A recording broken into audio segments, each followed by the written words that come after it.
श्रीमती सुभाषिनी शरद यादव जी यहाँ आप लोगों के बीच एक पीसी के लिए दिल्ली से पधारी हैं। हमारे बीच अखिल भारतीय कांग्रेस कमेटी के राष्ट्रीय सचिव विधायक आदरणीय संजय कपूर जी यहाँ पीसी में उपस्थित हैं। हमारे मुरैना के महापौर श्रीमती शारदा सोलंकी जी, हमारे दिमनी के पूर्व विधायक रविंद्र बड़ौसा जी, मध्य प्रदेश कमेटी के महामंत्री रामलखन डंडौतिया जी, हमारे कार्यकारी जिला अध्यक्ष राजेंद्र यादव जी, संगठन मंत्री हमारे कुशवाहा साहब, हमारे ब्लॉक कांग्रेस के अध्यक्ष विक्रम मुदगल जी, हमारे प्रवक्ता हरीश पाठक जी, एनएसवाई के अध्यक्ष गौरव बादम जी, हमारे किसान कांग्रेस के अध्यक्ष जितेंद्र डंगस जी, एससी सेल के अध्यक्ष नरोत्तम माहौर जी, रिंकू पचौरी जी, कौशल पंडित जी, सुभाष माहौर जी, प्रदीप रजक जी। इसका गारंटी कार्ड ये अन्य गारंटी की तरह कोई खोखली, कोई जुमलेबाजी या झूठ की गारंटी नहीं है। ये सच की गारंटी है। जनता के सुझाव से बना हुआ ये मैनिफेस्टो है। अभी तक के कांग्रेस के इतिहास में सबसे शानदार मैनिफेस्टो रहा है ये, जिसके 5 स्तंभ हैं, जिसमें हम न्याय की बात कर रहे हैं। न्याय किस लिए? न्याय इसलिए कि जो देश ने 10 साल अन्याय काल देखा है, उसको उभारने के लिए ये गारंटी कार्ड हमारी पार्टी ने घोषित किया है और इसको जनता के बीच में ले जाने का हम लोग काम कर रहे हैं। क्या है ये 5 न्याय?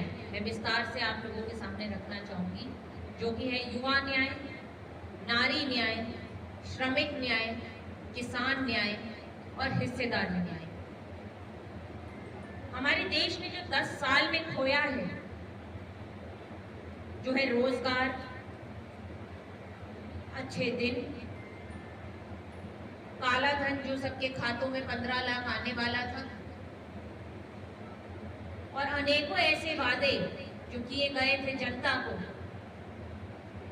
वो सब हमारे देश ने पिछले 10 साल में खोया है। और हमारे देश के देशवासियों के लिए ये 5 न्याय हम लोग जो लेकर आए हैं, उसके अंदर रोजगार है, महंगाई कैसे कम की जाएगी उसके बारे में बात की गई है, कैसे हमारे देश की जो बहुसंख्या है, बहुजन समाज है, उसको आगे लाने का काम समानता से कैसे वो किया जाएगा, उसका रास्ता है जातिगत जनगणना। हमारे नेता आदरणीय राहुल गांधी जी ने स्पष्ट किया है, जैसे ही इंडिया गठबंधन की सरकार बनेगी, जातिगत जनगणना करवाई जाएगी, जिससे हमारे देश का एक्सरे हो सके और हमें ये पता चल सके कि कौन है हमारे देश की आबादी और किसकी कितनी हिस्सेदारी है। ये जानना बहुत जरूरी है। ये विकट परिस्थिति है हमारे देश में कि हमें यही नहीं पता कि हमारे देश के अंदर जो संसाधन है, साधन है, उन पे राज किसका है। आज हम जिन इलाकों में भी घूम रहे हैं, बैठ रहे हैं, वहां पर संख्या जिनकी ज्यादा है, उनका नेतृत्व नहीं है। तो ये गंभीरता से लेने का मामला है, जो मोदी सरकार इस पर चुप्पी साधे बैठी हुई है। लेकिन हमारे नेता बिल्कुल बुलंदी से और प्रखर तरीके से खड़े होकर पूरे देश में उन्होंने मुहिम छेड़ी हुई है गिनती करने की, और उन्होंने अपना ये लाइफ का मिशन बताया है, ना कि व्यक्तिगत, ना कि पार्टी का मिशन। ये उनका व्यक्तिगत लाइफ का मिशन है, वो ये करवा के छोड़ेंगे। और जो आज हम पे आरोप लग रहे हैं, जो हमारा मैनिफेस्टो रोज प्रधानमंत्री जी द्वारा पढ़ के वो रोज सुबह निकलते हैं, उनको शायद और ढंग से पढ़ने की जरूरत है, और ना ऐसे निराधार आरोप को लगाएं कि ये मैनिफेस्टो किससे मिलता जुलता है या इस मैनिफेस्टो से किसको खतरा है। उससे ऊपर उठ के उनको देश में, जनता के बीच में ऐसे मुद्दों को रखना चाहिए जिससे उनका भला हो सके। चंबल के इलाके में मैं बैठी हूँ, पानी की विकट समस्या है, घर में जल पहुँच सके, 2 वक्त की रोटी पहुँच सके। जो वादे किए गए थे पिछले विधानसभा चुनाव में, कितने वादे पूरे हुए? बोला गया था कि 2700 पर क्विंटल गेहूं किसानों को दिया जाएगा। क्या ऐसा हो रहा है? 3100 रुपए पर क्विंटल धान दी जाएगी किसानों को। किसानों को सिर्फ मारने का काम किया है। हमारे किसान कितने हताश थे, उन्होंने पूरा 1-1.5 साल सड़क पर गुजारा है विपरीत परिस्थितियों में, लेकिन वो अपनी जगह से हिले नहीं। और यही किसान आप देखना आने वाले समय में उनको वोट की चोट देंगे। जो एमएसपी का कानून लाकर, इन्होंने काला कानून लाकर उनके हाथ काटने की जरूरत की थी, उसी हाथ से इनके हालात बदल गए। हमारे न्याय पत्र में किसान न्याय के तहत सही दाम पे एमएसपी का कानून गारंटी और स्वामीनाथन फॉर्मूला से, जो स्वामीनाथन जी जिनको अभी फिलहाल में भारत रत्न से नवाजा गया है, मैं पूछना चाहूंगी सरकार से, आपने उनको भारत रत्न तो दे दिया, लेकिन उनका दिया हुआ फॉर्मूला कब लागू करेंगे? कर्ज मुक्ति, जो हमारा किसान खासकर इस इलाके में हम देखेंगे सूखे से कितने लोग पीड़ित रहते हैं, किसानों की आय नहीं हो पाती है, वो कर्ज लेकर बेचारे आत्महत्या कर लेते हैं। उसके लिए क्या सरकार की योजनाएं रहेगी? उसके हमने सामने कर्ज मुक्ति के लिए कर्ज माफी प्लान प्रभावी ढंग से लागू करने के लिए परमानेंट आयोग लगाया जाए। ऐसे अन्य और जितनी भी गारंटियां है वो इन सब में मेंशन है। जैसे कि जीएसटी मुक्त खेती की जाएगी। जो आज जीएसटी का कानून जिस तरह से समाज में हर वर्ग को त्राहित कर रहा है, उसको हर वर्ग को मैं कहूंगी उसको मुक्त किया जाएगा। हमने यहाँ पर बात की है रोजगार की। जो देश का युवा है जो भटक गया है, हम यहाँ पर उसको 1 लाख अप्रेंटिसशिप का अधिकार देंगे, जिसके तहत आप देखेंगे कि 30 लाख सरकारी नौकरियों में उन्हें भर्ती दी जाएगी। आज जब हम नौकरियों के फॉर्म निकलते हैं तो देखते हैं कि किस तरह से उन फॉर्म के लिए भी पैसे दिए जाते हैं। क्यों देना? ये हमारा अधिकार है, देश का ये काम बनता है। सरकार जब आप चुन के जाते हो, आपको एक बजट दिया जाता है, ये आपका कर्तव्य है कि आप रोजगार दीजिए। आप उसके लिए भी आप युवाओं से पैसा ले रहे हैं कि वो फॉर्म भरकर अपने लिए नौकरी लें। ये किस तरीके का कानून है? कांग्रेस पार्टी अगर शासन में आती है तो बिल्कुल ही मुफ्त और निःशुल्क फॉर्म दिए जाएंगे ताकि देश का युवा रोजगार पा सके, हर घर में खुशहाली आ सके। हमने यहाँ पर जातिगत जनगणना का मैंने आपके सामने जो मुद्दा रखा था उसको मैं और विस्तार से बताना चाहूंगी कि गिनती करेंगे और सामाजिक व आर्थिक समानता के लिए हर व्यक्ति, हर वर्ग की गिनती होगी, हर धर्म की गिनती होगी। आरक्षण का हक, जो हम देख रहे हैं जिस तरह से बीजेपी के नेता दिन भर आरक्षण के खिलाफ, मैं ये कहना चाहूंगी, मैं जनता को आप लोगों के माध्यम से बताना चाहूंगी कि बाबा साहब अम्बेडकर की देन ये संविधान है, हम उसके रक्षक हैं। हम इसको ऐसे नहीं जाने देंगे अपने हाथ से, और हम ऐसा कोई भी काम नहीं होने देंगे जिससे संविधान पे खतरा बने। और जो वोट का अधिकार बाबा साहब ने हम सबको हथियार दिया है, उस हथियार को इस्तेमाल कर जनता आने वाली 4 जून को जो फैसला और नतीजा देगी वो उनकी सरकार बनेगी, गरीबों की सरकार बनेगी, किसानों की सरकार बनेगी, श्रमिकों की सरकार बनेगी। अग्निवीर जैसी योजना लाकर जिस तरह से युवाओं को भटकाया जा रहा है, कितने युवा हैं जो इस योजना का लाभ उठा पा रहे हैं? उनसे पूछिए वो ये योजना लेना चाहते हैं कि नहीं। जितने भी इन्होंने कानून बताए, क्या वो जनता से राय मशवरा और उनकी जितनी भी मांग थी उनको ध्यान में रखते हुए बनाए गए थे क्या? कौन है इन सब चीजों का जिम्मेदार? कौन जवाब देगा? ये सब सवाल आज जनता पूछ रही है और इस सवालों के जवाब आप देखिएगा आने वाले समय में मोदी जी और उनकी सरकार देखेगी और उनको ये जवाब मिलेगा कि 4 जून को यहाँ से उनका शासन चला जाएगा। और ये कांग्रेस की जो पक्की गारंटी है, जो हाथ बदलेगा हालात, अब यही एक आसरा है और यही एक सहारा है। बहुत बहुत धन्यवाद। और 7 जून को हमारे मुरैना इलाके में आप लोग 7 मई को हमारे इलाके में आप लोग वोट डालेंगे। हमारे प्रत्याशी हैं यहाँ सर, बहुत ही पुराना परिवार रहा है। मैं चाहूंगी कि यहाँ की जनता से मैं अपील करती हूँ कि वो इस बार अपने हालात बदलने का बहुत अच्छा मौका है उनके पास, और वो भारी भारी बहुमत से यहाँ से इंडिया गठबंधन के प्रत्याशी को जिताने का काम करें और हमारे हाथों को मजबूत करें। बहुत ही नहीं है बिल्कुल भी। हमारे सचिव साहब भी यहाँ पर हैं, वो इस पे और प्रकाश डाल सकेंगे। लेकिन जो आपने बात की ना, उसका जवाब सिर्फ यही है कि लोगों को दबाए नहीं, हमारे कैंडिडेट्स को पकड़ कर परेशान ना करिए। और मैं आपके माध्यम से उनको भी ये संदेश देना चाहूंगी कि अपने नेता से थोड़ी प्रेरणा लीजिए और बिना डरे देश में खड़े होने का करिए। पर उसके अलावा जितनी भी कांग्रेस की योजनाएं रही है, चाहे मनरेगा रही हो, नरेगा रही हो, या और कुछ भी जितने भी काम किए हो, मैं इसी एक पॉलिसी के बारे में बात नहीं करती हूँ, लेकिन उससे इंस्पायर होकर मेरी बात तो सुनिए ना। जितनी भी ये योजनाएं दी है इस देश में, 1986 में कांग्रेस ही इस योजना को लेकर आने का काम किया था।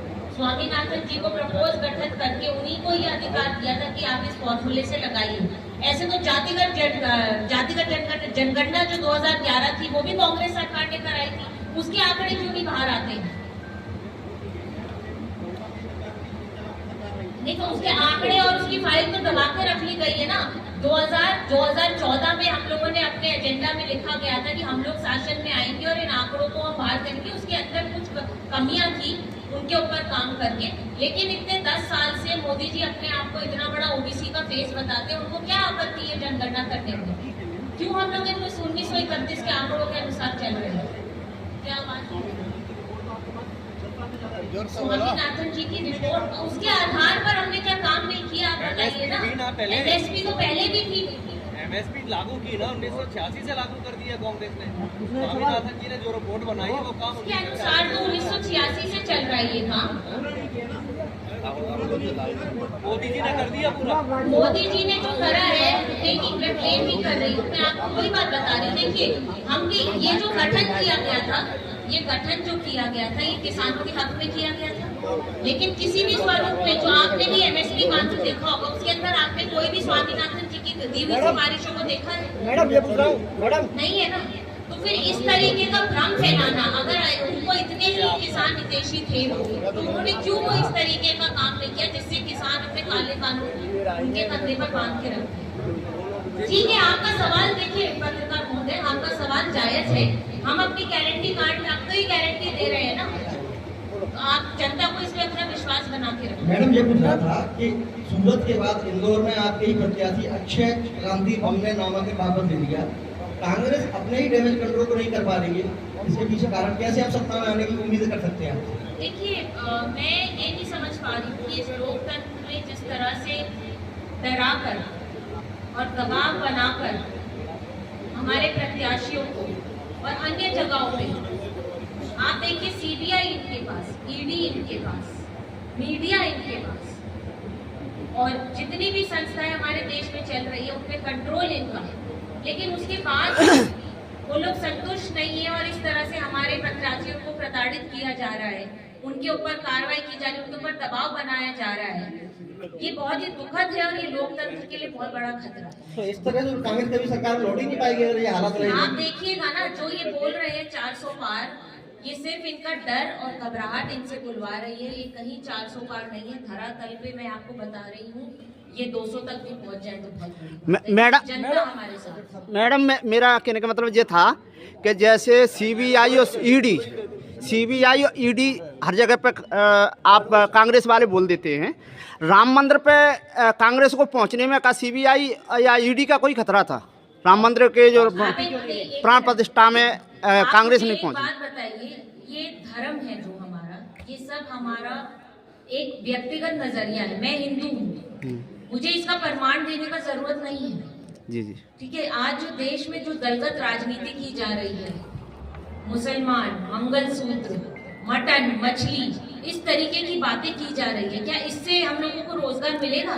इससे क्या देश के युवाओं को आगे हम लोग क्या रास्ता दिखा रहे हैं? घर घर में नफरत फैलाने का हम काम कर रहे हैं, इससे क्या होएगा बताइए? क्या इससे 15 लाख रुपए खाते में आ जाएंगे? बहुत अच्छी बात है कि राम मंदिर का निर्माण हुआ, लेकिन वो जनता के पैसे से हुआ, इस भ्रम में ना रहे प्रधानमंत्री जी। 2 बार जनता से पैसा लिया गया है, फिर जाके ये राम मंदिर का निर्माण हुआ है। राजीव गांधी जी के समय आपने देखा होगा कि जिस तरह से इस मंदिर के ताले खोले गए थे और दिलेरी दिखाई गई थी, तो चाहे कांग्रेस की सरकार रही या कोई भी सरकार रही हो, ये धर्म का विषय है, इसके ऊपर राजनीति नहीं करनी। अच्छा मैम, एक बात बताएं कि इंडिया गठबंधन में कुछ शामिल इंडिया गठबंधन में जो शामिल पार्टियां हैं उनके कुछ नेता सरासर वीडियो दिखाकर जनता की भावनाओं को ठेस पहुंचा रहे हैं। आपने मटन और चिकन की बात करी तो कि ये उचित है? ऐसे इससे क्या जनता की भावनाओं को ठेस नहीं पहुंच रही है? आप मुझे एक बात बताइए कि ये मैं फिर बोलूंगी कि व्यक्तिगत विषय है कि कोई क्या खा रहा है क्या नहीं पी रहा है। देखिए, हम तो कभी नहीं चाहते कि बीजेपी के लोग क्या खा रहे हैं क्या नहीं पी रहे हैं। अगर कोई अपने राजनीतिक सफर पर निकला है, कुछ भी खा रहा है कुछ भी पी रहा है, ये उसकी अपनी पसंद है, उसको जो करना है वो करे। लेकिन इससे देश को क्या मिल रहा है मुझे ये बताइए ना। इस आधार पे वोट मिलेंगे या वोट बटेंगे, वोट कटेंगे, ये कोई मुद्दा नहीं है भाई साहब। देश में जो जमीनी मुद्दे हैं उस पर बात होनी चाहिए। इन सब मुद्दों से ये सिर्फ भटकाने के लिए मुद्दे लाए जा रहे हैं, क्योंकि और अभी मोदी जी के पास कुछ नहीं था, ना उनके मैनिफेस्टो में कोई ऐसी बड़ी बात की गई है जिससे जनता का उद्धार। अभी मोदी जी यहाँ पर आए हुए थे, उन्होंने ये कहा था साफ साफ तौर पर कांग्रेस ऐसा कानून बनाना चाहती है कि वो जिनके पास जरूरत से ज्यादा प्रॉपर्टी है और जिन महिलाओं के पास जरूरत से ज्यादा सोना है वो उनको मिले। इस न्याय पत्र में ऐसा लिखा हुआ है, आपने पढ़ा है हमारा न्याय पत्र? नहीं, फिर वो आरोप किस आधार पर लगा है? बिना हटने की जबान है, कुछ भी बोल सकती है। मुझे बताइए ना कि इसमें कुछ है क्या? मेरा न्याय पत्र है, मेरी पार्टी का, एक मिनट भाई साहब, मेरा न्याय पत्र है, मेरी पार्टी का न्याय पत्र है। इसमें कहीं भी ऐसा लिखा हो तो मैं न्याय पत्र को यही पाठ कर चला। कांग्रेस पार्टी के वरिष्ठ सैम चित्रोदौड़ा ने जी सब बोला था कि देश में ये कानून लागू कर दिया जाएगा। बीजेपी हिंदू और मुस्लिम धर्म के नाम पे बांटने का कार्य कर रही है। क्या जाति गणना आधार पे कांग्रेस नहीं इसी काम को बढ़ावा दे रही है? हम जाति में बांटने का काम कर रहे हैं, गणना पर।